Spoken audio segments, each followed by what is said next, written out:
This is honestly the last of these films. Filming these films has been a huge part of my life because of the distances I've travelled and the friends I've made. Big baby. But I couldn't accept that that was going to be the end, but maybe it is. It's like, what can you say? It really adds up, you know, 13 years of experience. Good and bad, funny and sad. It's so powerful that you can't actually put words to it. I mean, you just can't. The fact that our swan song in the 2 trilogies of Middle-earth would be something pretty epic was really special to us. Oh, yes! The film's called The Battle of the Five Armies, so there's a requirement to produce something spectacular. We'd all been waiting for a moment like this where they could finally show some heroicism. We've waited 2.5 years for this charge. There was goosebumps. Hairs on the back of my head were standing up. My memory of filming it is an awful lot of swords in hand and a lot of fighting. Bang. Then he picks her up. We're actually designing a fight for an elf to lose. We've never had an elf lose a fight before. Yeah, which would be cool. It's really intense. The blood's rushing to your head. It was insane. I've seen Peter laugh a lot, but that's one of the moments I saw him laugh the most. It was obscene. It looked like elf porn. This will escalate into something so big you can't possibly comprehend it. Anybody that's worked with Peter Jackson will know that Peter actually likes it when it gets a bit rough. You can't work with Peter if you have no stamina. You'd be dead after the first day. Don't be lulled into a false sense of security. Usually we have to cut now, we have to hurry up, or we'll do overtime. And this is, we have to finish now, or we're going to be stuck on a mountain. That's a lot of smoke. That's a lot of smoke. It was one of the biggest days I've ever had in my entire career. I got angry that day. Screaming!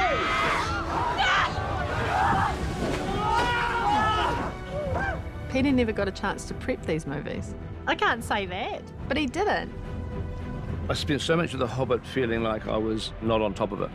When you're going onto a set and you're winging it, you've got nothing to go on, no storyboards, no previs, you've got these massively complicated scenes and you're just making it up there and then on the spot. It's all being worked out now, as we speak. There's this important episode in film 3 called The Battle of the Five Armies. It might be time to actually think about it. The actual battle was a mystery to us. Nothing had been formulated at all, so we were sort of waving around in the wind, really. If I was a director that hadn't had that 25 years of experience doing this in the past, it would have just been almost impossible. The climax of this movie is one of the biggest things Pete's ever done. It's insane. You're laying the tracks directly in front of the train, and that chased us all the way to the end.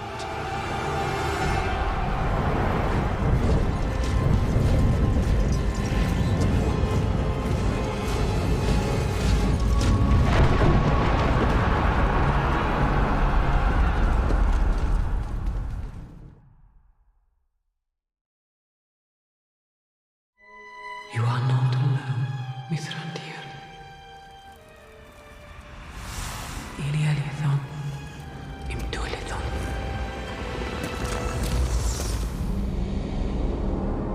One of the biggest reasons for us to include Dol Guldur is very simply Gandalf's story. You're not leaving us. I would not do this unless I had to. In the book, he goes off on an urgent errand to confront a force that we know pretty much nothing about.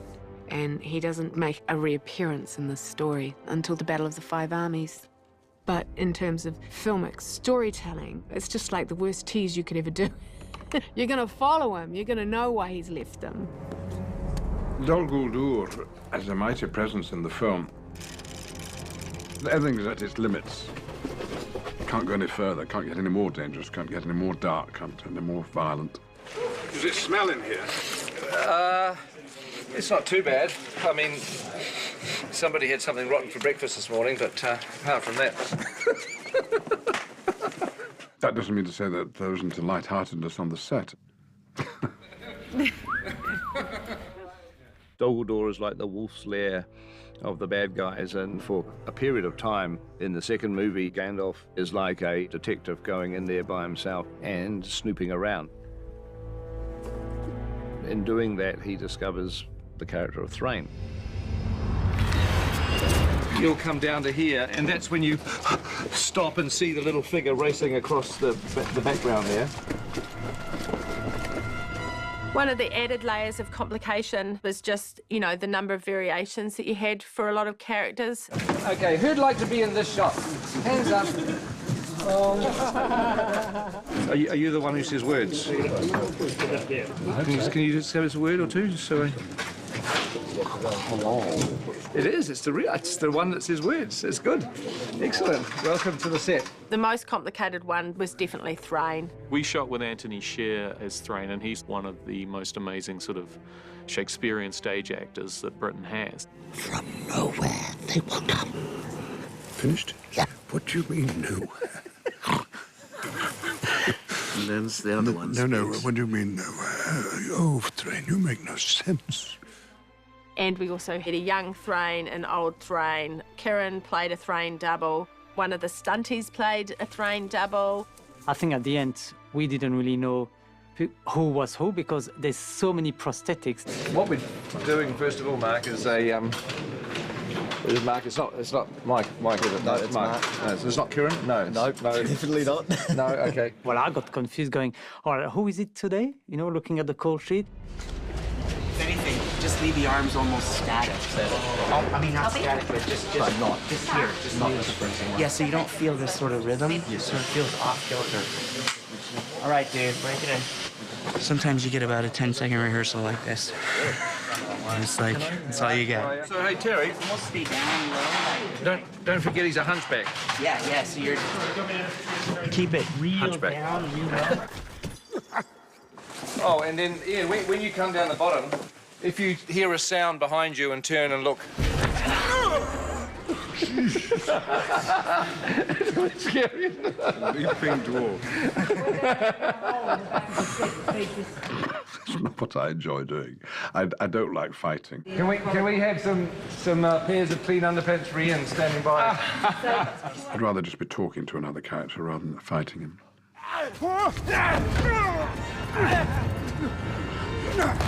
Good. So this is the third Thrain we've worked with today.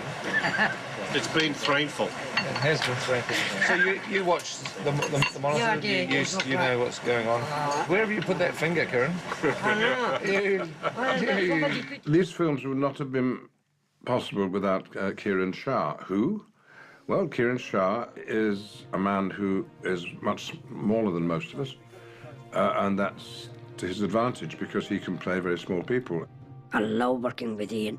I think I got close to him from The Rings, where I had to work with him a lot more than what I've done on The Hobbit. Most of Lord of the Rings, I didn't act with Elijah Wood. I acted with Kieran Shah, who was his small-scale double, wearing Elijah's mask. What sort of mouth movement have you got, Kieran? I've been Bilbo's scale double. All we got here is Martin's face coming on. Shit. I've never seen that. Get out of the way, sorry. Just show a little more emotion, Kieran, if you wouldn't mind. You know, just sort of feel it. Such a straight face. Yeah. No, for God's sake, man, smile once in a while. I did Scribe, the Goblin. Shall we put his head on? Hey, Kieran. Hiya. Having fun? Yeah, I'm having fun.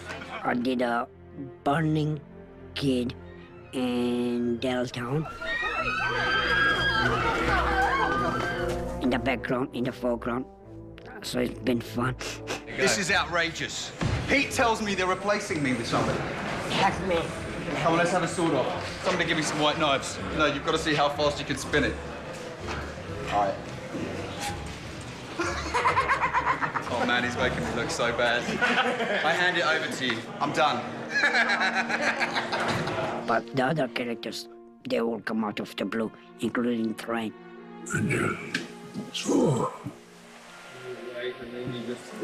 In fact, we were lovers for years and years. You may be a love child. Shall we? So what you can do, rather than drag them out, you can pick them up and dump them down. Easy, 9 years of professional wrestling. Sounds fair. B marker.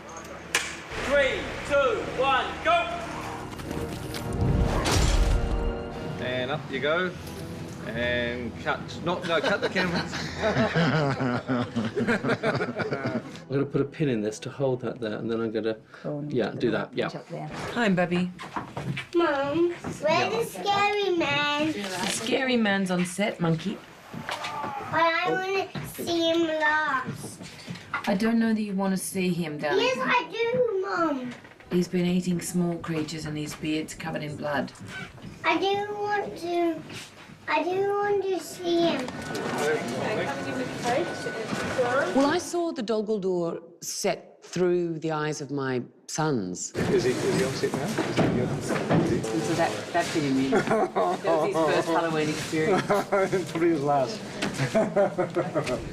They found it really scary. It took them a long time to actually step up onto it, for starters. They wanted to go and touch the spikes and the bits to make sure. And then once they realised that that was all made incredibly scary by the art department, but was in fact soft, they felt a lot better. Somebody's been having a barbecue. Probably illegal. I think it was 2 weeks that the Aussies came in. In came the Elven King, Hugo Weaving.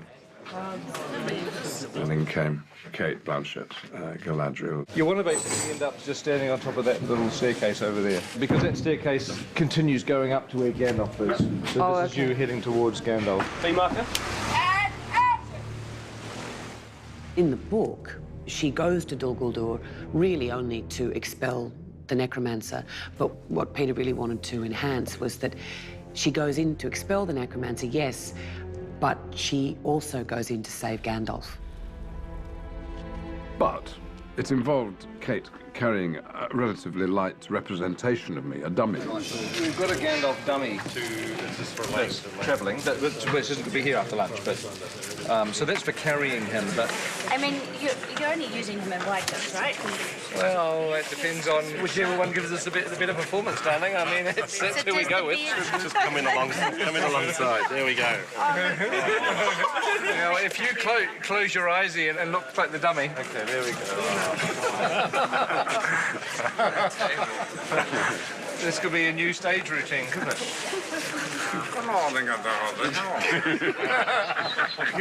You shall not pass. You shall not pass. Shall not pass. He looked a little bit like Michael Gambon. So Ian and I would call him Michael. He plays Dumbledore in Harry Potter, and he and I are sometimes, not to say often, mistaken for each other. Good morning. Yeah. Morning, Michael. Now. He's actually on the call sheet as Mike Gambon. Why wouldn't he be? He's played as big a role in the scene as you. Of course he has to have his own name on the call sheet. I asked him one day after his play he was in London, I said, do you ever get mistaken for me? Because I often get mistaken for him. Oh, he said, all the time. I said, what do you do? He said, oh, I just signed your name. So he'll be pleased to know that he was in The Hobbit, even though by name, and he plays a dummy. Marker. Because we did some of the shots with the dummy first, because, you know, obviously Ian's in such demand, having to do various different things, we had to establish something with the dummy before Ian had a chance to do it. So I think it was a bit of a low moment for Sir Ian when I told him that that the dummy actually did it better. It's okay, Ian. Don't be sad. And he had to sort of match what the dummy had done. So you just have to be up in the crook of Kate's arm there, Ian. Wait a bit more. Go on. Oh, big baby. Big baby. It was a bit cheeky, but he gracefully did it. He did it better in the end. Marginally. No, is that desperately uncomfortable for you? It is a bit. You can keep your shoulder on me. Yeah. We talked a lot about the way we should sit, because obviously a lot of the battle rages around them, and Peter really wanted to create a sense of cradling a higher spirit. I remember the first time I saw the Pietà in Rome with the Madonna holding Christ, and it was so sorrowful, so sad, and yet so protective. It's the mother, isn't it? It's the protective female spirit that we wanted to embody. As long as it doesn't say Mother of God and Jesus Christ. You just have to shift the iconography a bit. Just a titch, just a... Okay. But anyway, if you still want to lie down, Ian. Where the potty is. Where the potty is, you can get a nice warm neck. Kate is the Madonna, but Ian's not Jesus. By any stretch. So we're all right. I don't think that Ian and Kate had ever worked together. I mean, even on Lord of the Rings and the Fellowship, you know, Gandalf had died just before Galadriel comes into the story. So they didn't have any scenes together. So this was the first time.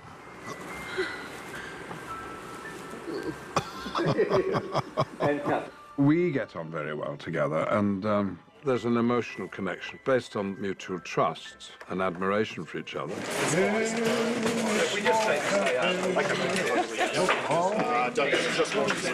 So observers might think, ooh, what's going on there between Galadriel and Gandalf? It's not hard to be flirtatious with Ian. I guess you could call it a special chemistry. Other people would call it snogging. They seemed to sort of fall in love with each other almost instantaneously, and it was hard sometimes to prise them apart to shoot scenes. Okay, all right. Oh, dear, oh, dear, oh, dear. Okay. Ian's a wicked man, and I like a little bit of wickedness. The money shot. Oh, yeah, no, hang on. Yeah, that's the one, really. I sort of fell in love with Kate, really. I think perhaps almost my favourite scene in all the films is that little one that of Galadriel and Gandalf. You are not alone. Exchanging rather soupy looks. They clearly like each other enormously. Perhaps in another life, if only wizards and elves could procreate. There's another movie, Peter. The Secret Life of Galadriel and Gandalf. That's the last photograph before the camera gets smashed.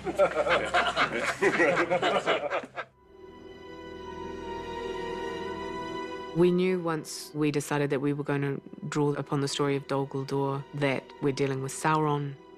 Therefore, his greatest servants, the Nine, were going to come into play. Oh, the ring wraiths are very tough evil dudes. Very sleepy evil dudes today. 9 kings of men. Yeah, very sleepy. Wake up, evil dudes. These ring wraiths are kind of indestructible. I thought it would be great if both Elrond and Saruman, they knock wraiths off into these chasms. And then I thought it would be good where the race come scrambling back up the cliffs, like in a superhuman kind of way, and they come leaping back up into the fight. It's tremendous. I've never seen anything like it. If people ask me if I did it all, I should say, of course. Easy.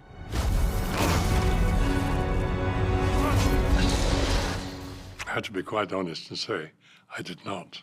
At my age, that might be a little difficult. Christopher is 92, 93, I think. He was certainly 90 when we were shooting. It was going to be way too big a ask to put him on a plane to fly him all the way back to New Zealand. So what we did several months later is we shot Christopher largely against green screen in London and Pinewood. So we've got the wrong stick. Just come up with Oh, I thought you'd been... Except because this one is not worth as much as that one. This one you'd sell, this is cheap, that's expensive. That's the source. Now, Sauron... Several years. That's right. Sauron is the yellow tennis ball up there, yellow and blue. Christopher got to play Saruman at a time when he wasn't evil in the way, and corrupted in the way that he obviously is in The Lord of the Rings. I said, well, that's fantastic. That's absolutely wonderful. He's Saruman, the white, the noble, the decent. He's fighting on the side of the angels.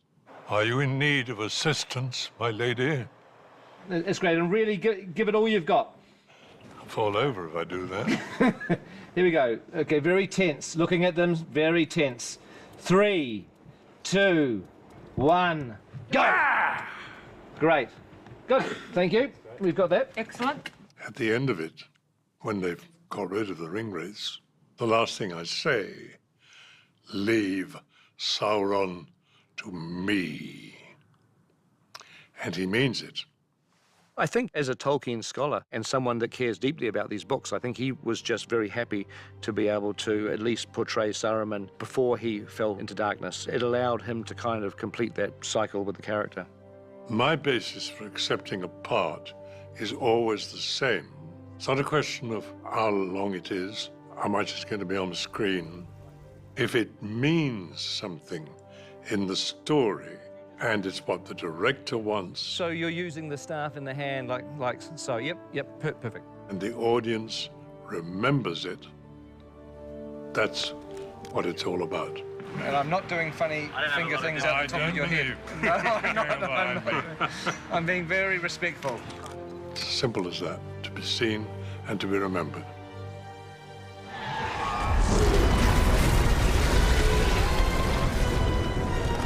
What I thought would be good is if Elrond is kneeling down, you know, you've sort of crouched down there, you're looking up at the thing, and then suddenly she rises up beside you. It's like, holy shit, it's like you just rise into frame in this whole different look. You are nameless, faceless, formless. Go back to the Portaloo. What is it?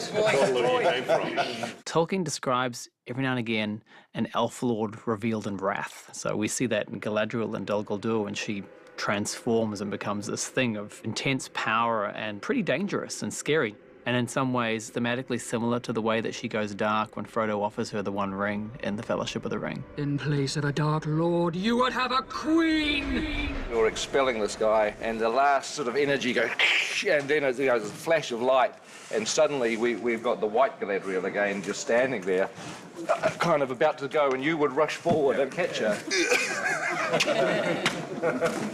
There we go. Off to Lothlorien together.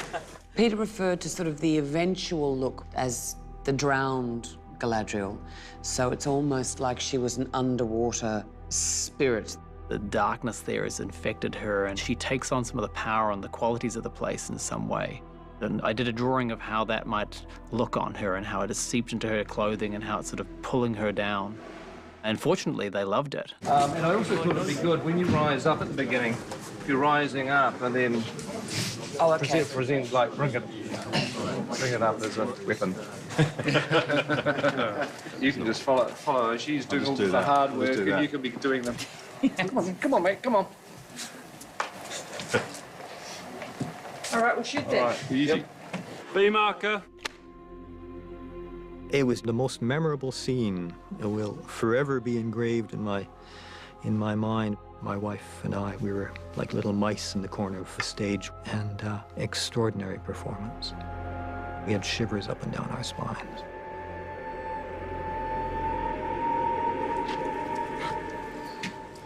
You have no power here, servant of Morgoth.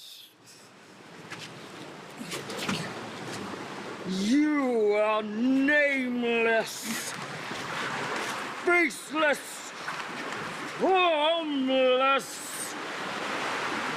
Go back to the void from whence you came! Big flash! I'm totally at a loss for words to describe how magnificent it sounded and looked, and the realization that actors, yes, they are special people. Nonetheless, he must be hunted down and spanked thoroughly. From out of the darkness, a necromancer has come. The necromancer's talked of as being this sort of dark witch, this force rising in the east, this evil entity. And his voice comes from the abyss. It's barely there, it's disembodied, and yet it has to be powerful and chilling and evil. Srag glistun na kizish ag bogash obsidan. With Benedict, one of the things that struck us immediately was his ability vocally was extraordinary. Ashna strabaduluk, ashna stradaduluk, ashna krimbadul. And very early on, we made the decision he would only ever speak in black speech, which is the language of Mordor. There is something very guttural, visceral, really ugly about it. And Tolkien really knew what he was doing when he was writing that stuff, because it's a language of struggle. It's very gritty, and then there are these wonderfully poetic moments as well, where it's like breath, and then in come the consonants again with all the anger.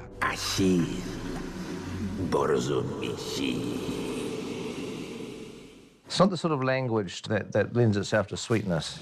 No. It's like I can never quite believe anyone being romantic and they're speaking German. It kind of doesn't really work, does it?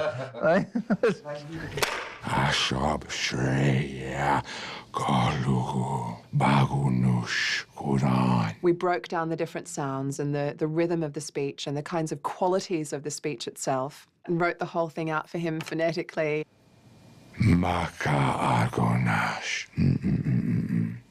Letha was fantastic with black speech, and she's ridiculously enthusiastic about it. So you kind of, if you please that teacher, it's a great day. She literally sort of runs over the room and just launches herself at you, which I can take.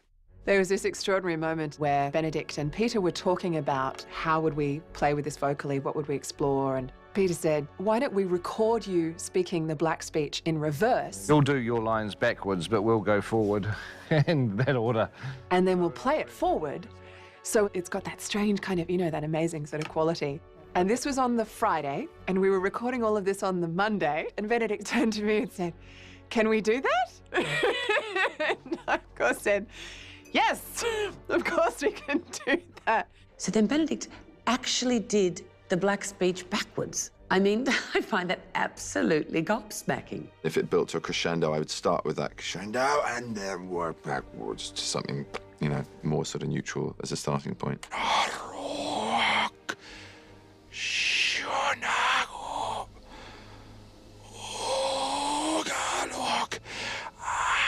Yeah, we'll just cut that and do a replay.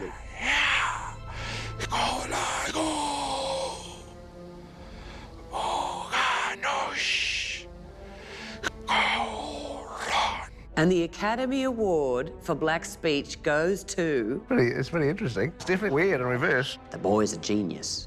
It's kind of creepy, you know, nursery rhyme. And the lamb went to sleep, the devil is here. It does feel a little bit like playing with voodoo or black magic. You kind of go, and afterwards go and speak, you know, the Queen's English and have a cup of tea. There we go. Oh, the beard. I'm stuck on his head. Last shot, Kate only solo, wind blowing. I was going up the stairs, I was trying not to trip, I remember that. Sorry. It's a big thing for me, trying not to trip. Peter had created these blasts of air and said that it was like throwing beams of electricity or light out to remove things from my path. Just get out of my way, you know, is that sort of feel? You know, when in doubt, throw another scary creature in the heroine's path. And keep walking, even with that last one. Just take that last step up, you know, just so you're really powering on. You're not stopping, really. And action.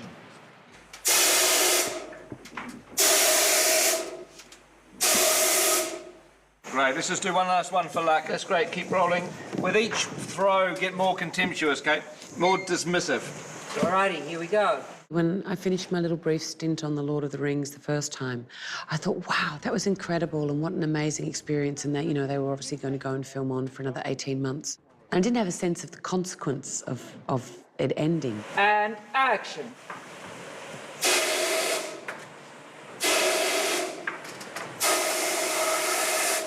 That's lovely. OK, great, Kate, we've got that. So this time, I wasn't going to let that go. Finito! No, thank you so much. You didn't write it big enough. Very good.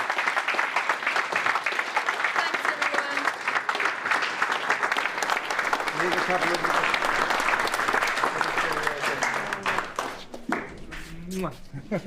Should I open them now? Absolutely. That's been fantastic, Kate. Oh my goodness! It's adamant.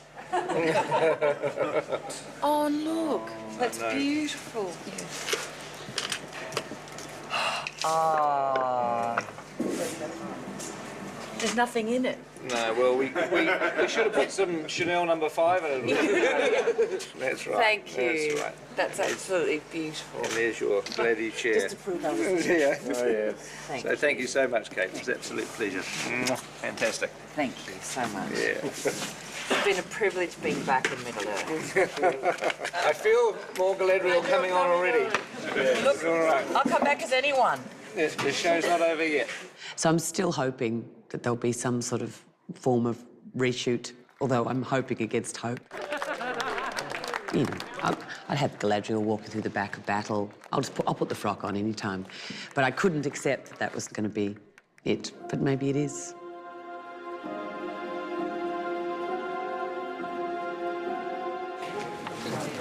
Get the crew on stage.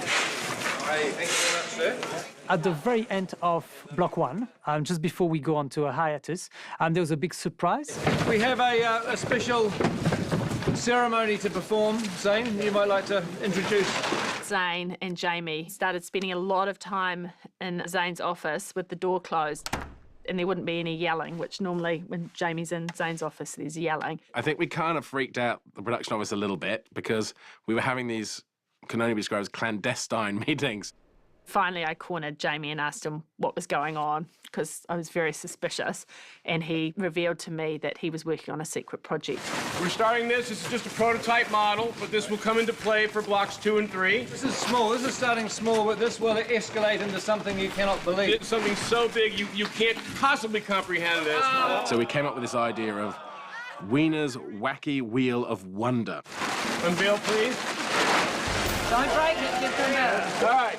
This was a traditional spinning wheel, and in the middle of it, I had a picture of him behind the door of a washing machine. The detail was beyond belief, really. So at the end of shooting on Friday, whoever's name is drawn out of the tin basically gets to spin the wheel. All kinds of nice prizes. There's some not so nice prizes. You win anywhere from $20 to $1,000. You could be a loser. Oh, that was delicate. Get your own chair back. You could have a night with Kieran. Don't tell anyone. Now you just told the world. You can have a dinner at my house. You could win a box of Rara. Wow! That ran the entire gamut. And there is also Hold Eric's Balls. Are you Eric? I got to do that. I got to hold Eric's balls. I travelled 12,000 miles to hold Eric's balls. And this was the beauty of the wheel, was it wasn't just one person that got a chance to spin. It was basically dependent on the mood Zane was in.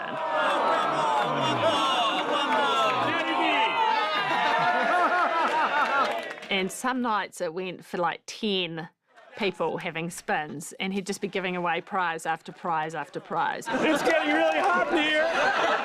He was always very excited when he didn't have to give anything away.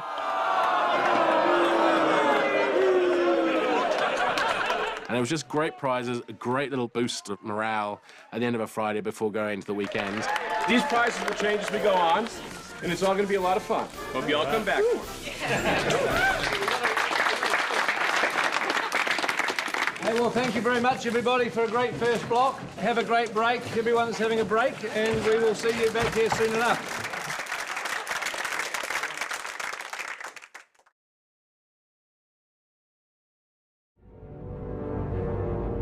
Who are you that would stand against me?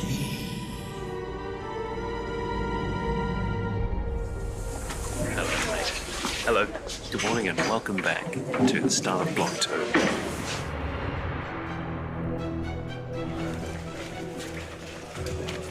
So we came back for Block 2 of filming in August 2011, and we were into shooting with Luke Evans as Bard.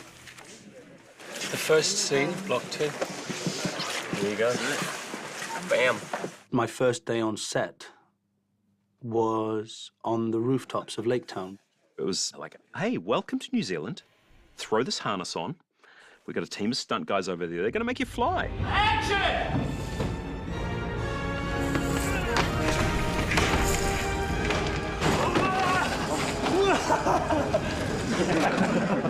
I can fly! Cut! I think Pete was testing me. We'll see what you're made of, Luke. He was seeing how far he could push me.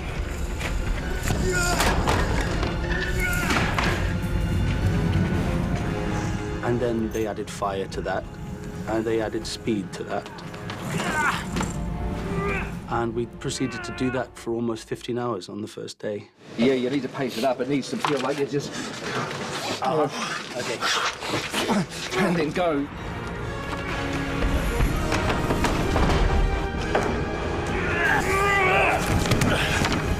Even the stuntmen on that day were coming up to me and going, just say when you can't do any more. At some point, you'll fall over, so we'll keep going until you... I'll keep going until you fall over. All right? Okay. And I remember going, nope, I'm going to keep going. He had an intense day that day, running around roofs, and it wasn't easy. The slopes were 40 degrees, so pretty steep. Did you get that? Yeah, of course I did. Oh, we got that! Unless you had something to hold on, you were going to slide off. You were actually going to physically slide off. My hands were shredded, but I'd got through that first day. Who said actors don't work hard? You say? What? That's the rooftops. Nasty. This particular first day back, it was very, very cold in the morning, and everyone was sort of talking about how unusually cold it was. And then someone comes running in and tells us to come and look outside. Suddenly, in Wellington, for the first time in living memory, we end up with a snowstorm at Stone Street. It snowed in Wellington for the first time in 40 years. I remember one point sort of looking down while I'm standing on top of a rooftop and everybody's disappeared. And I'm thinking, where the hell are they? And they were all outside catching snowflakes in their mouths like 2-year-old children. It was a major distraction to most of the crew because most of them just wanted to spend the day outside. Wellington in the summer. I mean, Wellington, obviously being so close to the sea, very, very rarely gets snowstorms. Well, the capital's better known for its wind, but it's been transformed into what the Prime Minister is calling a winter wonderland. They were going crazy. like they're going, oh my God, was that like, oh, it's snowing. And they're big snowflakes. I mean, they were pressing their faces against the window. Look, look at the snow, look. Wow, that's almost hail.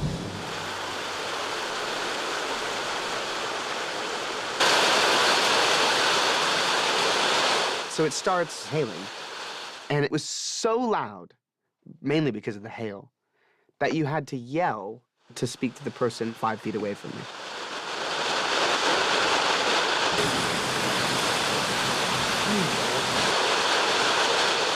It's 1.4 degrees. There's copious amounts of hail on the ground. You kidding me? Hang on. Apparently there's frogs out there now. And there's frogs. On the ground? Yep, running around in the snow. We should stay shooting all night, since we can't drive home and there's no beds here, we can't sleep, so we may as well keep shooting and take tomorrow off. It's not a bad idea. And then we could build snowmen in the morning before we go home. You know, the weather's kind of crap outside. It's probably going to be crap tomorrow morning coming into work, so Andy's just going to say a brief prayer for those driving home. If your vehicle goes into any type of skid, you stay off your brakes. Being from Europe, I was like, what's the big deal, you know? Is it like that much of hail? It was a scattering of sleet. But they took it very, very seriously and thought the world was coming to an end, really. But I didn't. And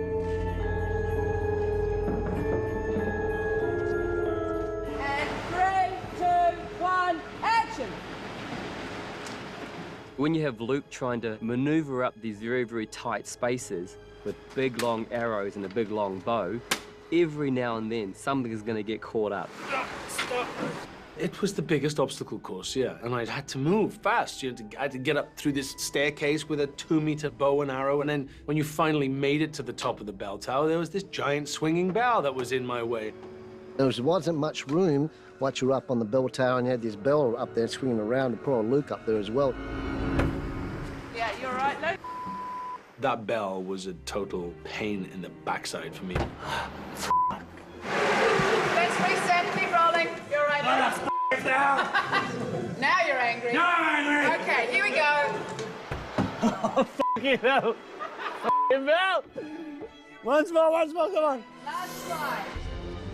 The second that Peter had the idea to chop that rope, I was like, thank God. This bow that I finally used in the film, it's a long bow, which is huge, like 2 meters 10, so it's actually taller than myself. This thing was massive. You could not hold it in a generic fashion. And if he was just to draw regular, the draw would have barely even flexed the bow. For an hour to work on this side bow, I've been pulling from here. The art style of archery was more developed from Japanese longbow. And you have to understand the Japanese longbow is about 6.5 feet tall. Traditionally, how you would shoot that is actually you go up and then you draw and pull it down. But filmic-wise, we had to sort of dirty him up. Not going to say gangster it, but actually make it more human.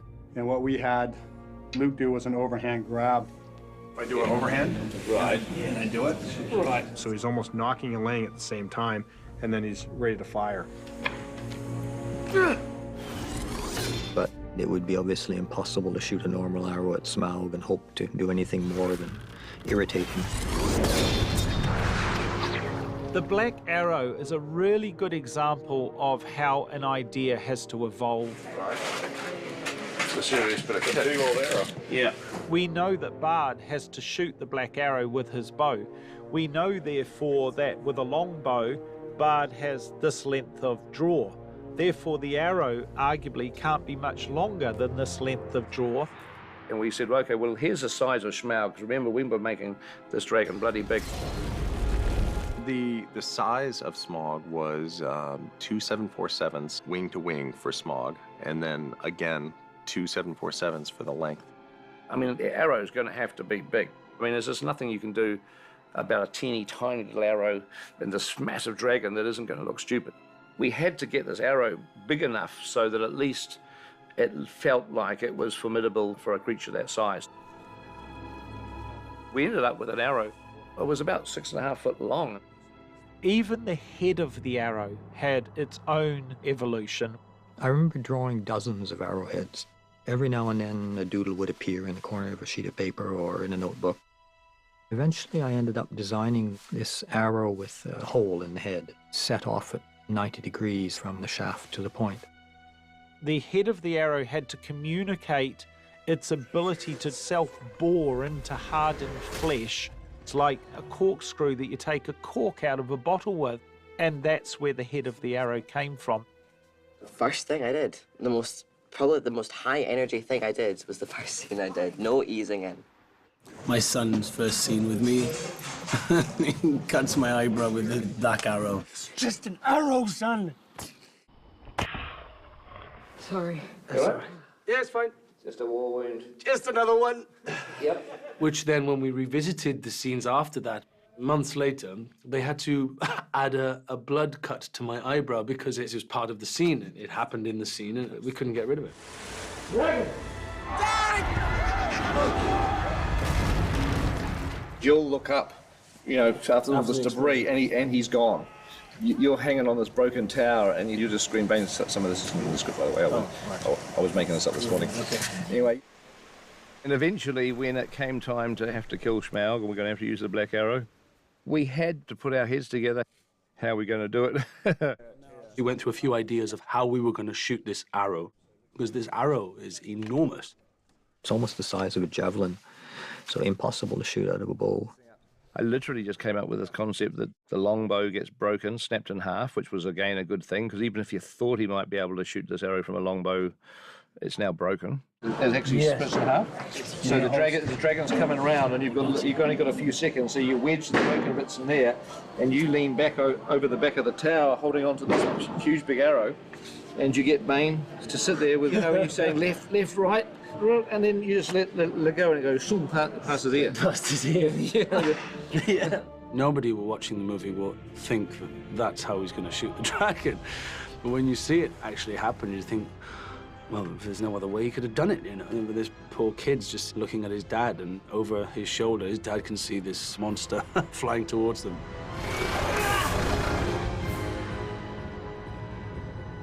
That was great, mate. There were some good bits in that. There was a day on Lake Town where we had sent all the extras home. We had no extras, but we had a bit of time left in the day, so we decided to shoot the start of Smaug's attack on the city. It was like, well, we can get on the phone and call people, but it's going to be another, hour before we can physically get people to Miramar, or we just get the crew. We'd get this phone call and every department, especially offset, would have to give up, 3 or 4 of their crew, drop what you're doing, go to costume and makeup. Was that? Rachel panting of fear. This is what happens when you get crew. My hair were too short, so I just had to go to makeup, put a wig on very quickly. Beautiful. Thank you. Yeah, come on, hurry up, get on there, come on, quickly, they're waiting for you. Hey, we're not touching you. Oh, sorry. Action. I think I was pushing a barrel. And I remember Peter on the Voice of God just always going, come on, guy, because he knew the crew members. So he was naming them by their names on the Voice of God. Everybody could hear. It could be that Eric and Cara, the 2 guards, have an attraction towards each other. We donned armour, we donned garments, we applied ourselves. We stood up to be counted. Corin just loves getting on camera. He'll do anything to get on camera, as will most of the on-set crew. Move along, you. Move along. This is an example of how multi-skilled the New Zealand film industry really is. My line for today will be, I'll take on the dragon. Do you actually have a line, Roy? No, I don't have a line. That was a big day. We just had crew running around in costume. Most work I've done all year. Jump over that. Well, I'm sort of feeling quite nervous about it all. You weren't expecting a star turn, Mum? Is that what you're saying? No. Exactly. I hadn't really realised what it would mean to my mum to be an extra in Lake Town. I'm realising an ambition to be an extra on The Hobbit. My son, Orlando, invited me over, wanted some help with my grandson, so of course I was only too happy to come and help. He just think he's hiding. I spoke to Pete, and he was like, yeah, of course she's got to be an extra. Isn't he a lovely son? Why not pop her in there too and make it a family affair? She lent us her son for so many years, and she did a great job. Come on, let's get away. We're going to be burnt. That was great, Mum. In your undergarments, like you're just coming out of bed. You want to film me in my undergarments? Yes, but not 2012 undergarments. Oh, still across Lake Town undergarments. So we just give a seat here and we'll ask questions. You're like a perfect Lake Town lady. Remember to breathe, Mum, okay? Yes. Don't worry. It's going to be fantastic. And she was walking around behind the scenes going, oh. Yeah, that's pretty good. Yeah. That's pretty good. What's going on? Do my hands come into this? No, I don't think you need your hands in it, Mum. It's just there, burning. It's not doing too much. It's not too big. It's an inner fire, Mum. It's an inner fire. Think of that fire going on. It's burning in your stomach. Like, my job is easy today.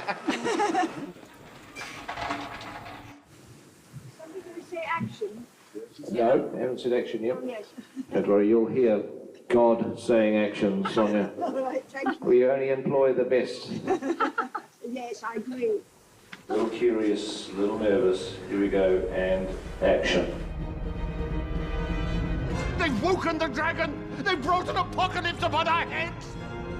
There is that scene where you guys decide to pack up all the rather sad treasures of the city. Yes, indeed. To escape. Yeah. If the master comes in the door, looks around, makes sure no one's here, and there's a secret thing on the floor, and he does that. Oh, my God. Bravo. That is brilliant. I had to do that party trick. I'm afraid I can't help showing off, Mr. Bond. there's at least 3 hours you're never going to see, or 2.5 hours you're never going to see. Or if you do, it'll only be in a special tape like this one you're watching now. Thank you for watching this. You're the only person who's ever seen this far. No one else has actually managed to get this. You alone are watching this gold that's going on, this backstage gold. I brought a rather inquisitive Chardonnay along with me. Top of the world! King of the Canal! Today's actually been one of the most exciting days on the set I've had so far. I think this vlog, it's been absolutely brilliant. We've been doing the Master of Lake Town and Alfred escaping. We're taking their prisoners. We've got the 4 oarsmen of the apocalypse, as I very amusingly call them, and they are poling us along at high speed.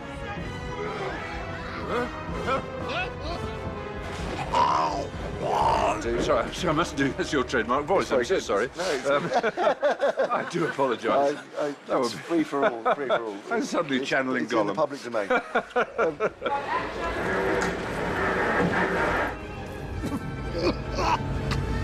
Anyone here been strangled? Anyone here do that thing in hotel rooms? It's not.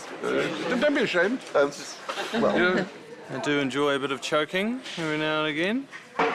Yeah, it's very annoying, that stomach, though. Let's just be reminded of it. I felt very sexy in his fat suit. Wiggle. I saw you shaking that gut.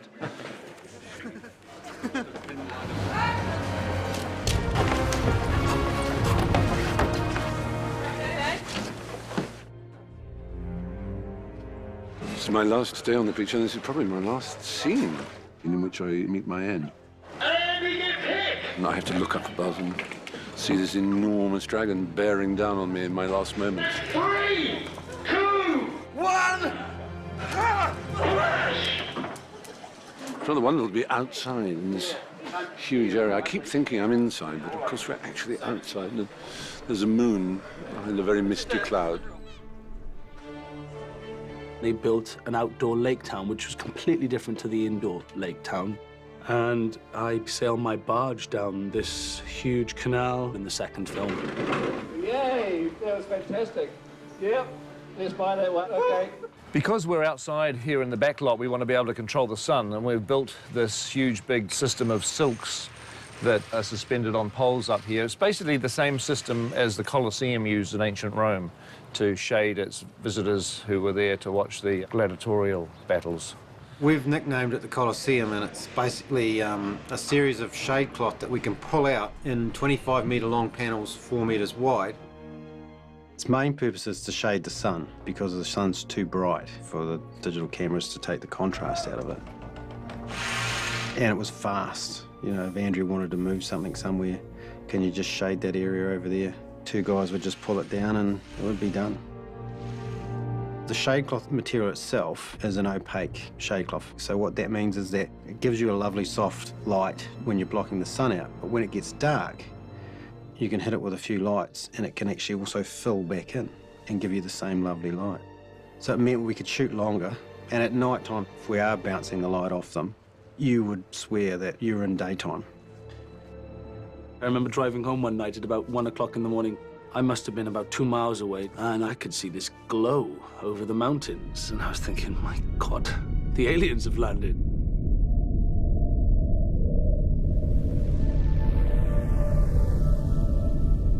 I saw a photo of it from the hill, where they had these huge lights bouncing off these big screens to make it look like sunlight. And from a distance, you could see that from anywhere in Wellington. But what we didn't know was the light was passing through that up into the sky about 200 metres away from the final approach for the aircraft coming into Wellington Airport. And we got a visit from a couple of policemen at the gate telling us we had to turn our lights off because they're affecting the pilots on their final approach. So that's Lake Town. That's the back lot. We're going to burn it now.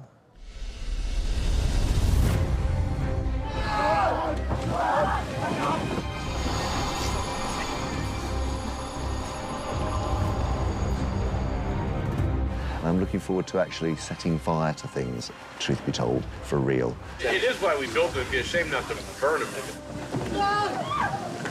We've done some previs on this stuff, and most of the really big shots will be CG, obviously, digital shots. So what's important to shoot here is punctuating everything with short, sharp, staccato, kind of shocking or poignant moments.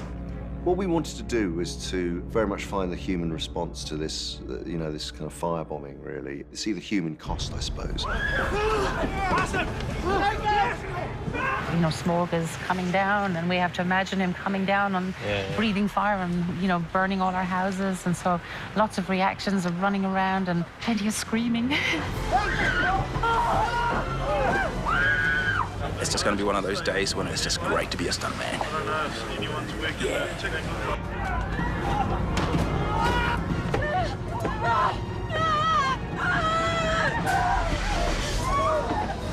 Yeah, good times. You just got to look absolutely terrified. You're never going to see your parents again, basically. No celebrating. Yeah.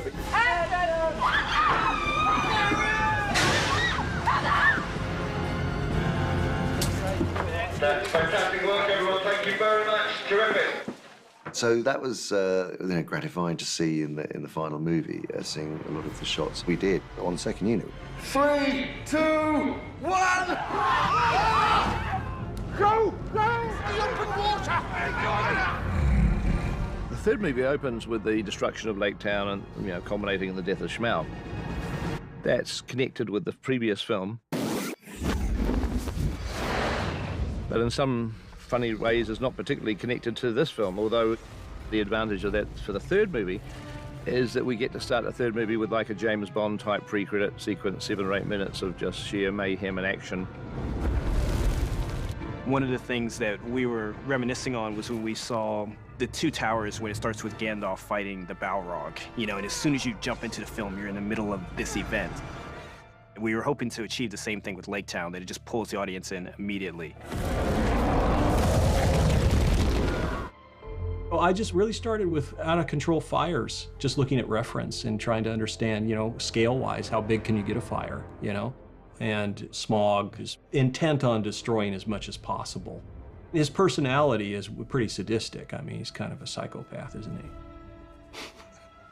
You know, there's not a lot of empathy there. So I tried to convey a little bit of that in the original sketches. This dragon is just basically showing off.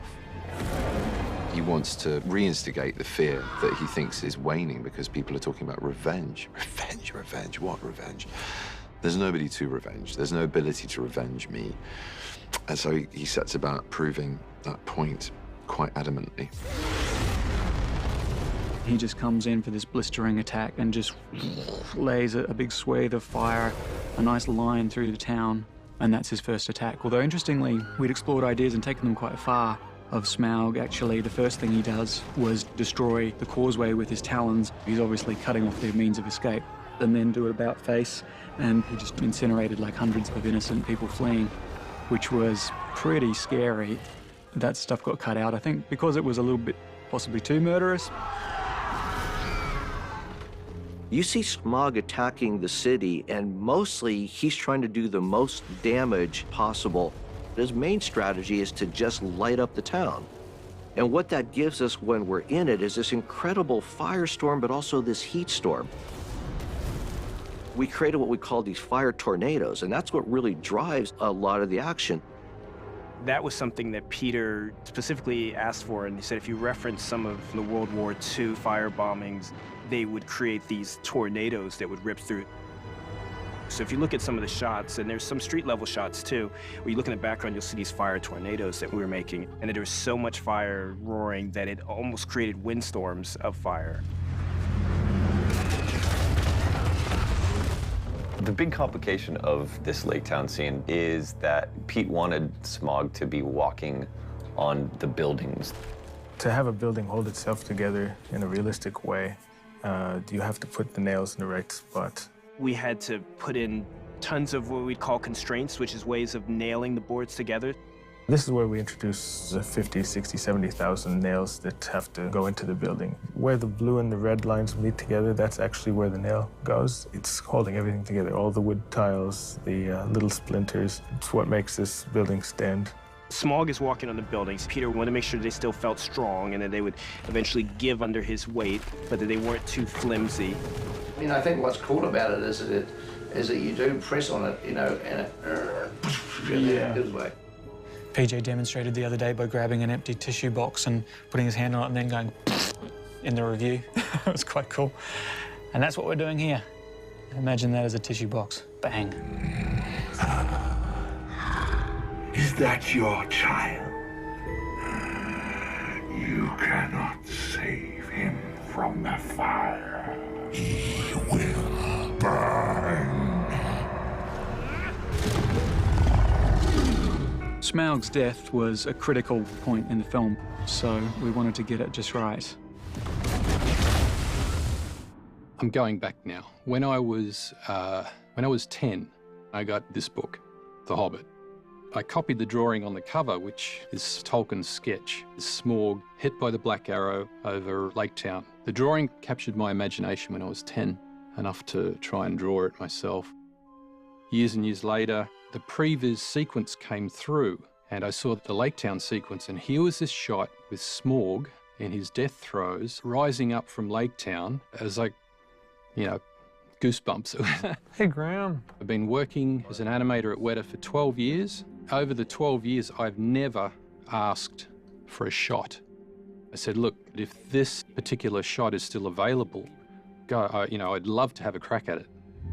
Peter wanted him like a 747 ploughing into all the buildings. So he's going on his back, turns over, pushes and launches all in the one action. We needed something very solid for him to get a purchase on. Graham remembered that Lake Town was built on the remains of an ancient city called Esgaroth, and that was made out of stone, and there's still a lot of stone ruins spread amongst the town. I found a nice archway from Esgaroth. So there's a good substantial piece to put in the right place so that Smaug could get a claw onto it and push off of that.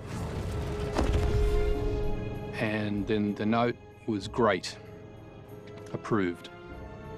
Now that's probably the best note I've got from Peter since King Kong.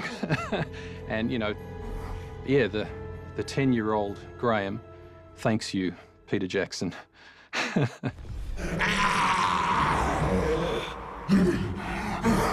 For the actual kind of death scene itself, it was specifically Benedict, his voice that was used, because realistically, animal sounds or kind of even constructed sounds like that can only go so far to present that to the audience in a way which kind of captures the emotion of it. And when you've got a Benedict kind of vocal driving that, then you've got the complete package.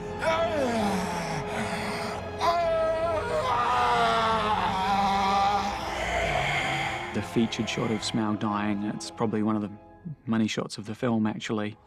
Peter asked us to think of him like a drowning man, trying to claw his way to the surface and save himself. He's trying to claw his way up into the sky. Yep.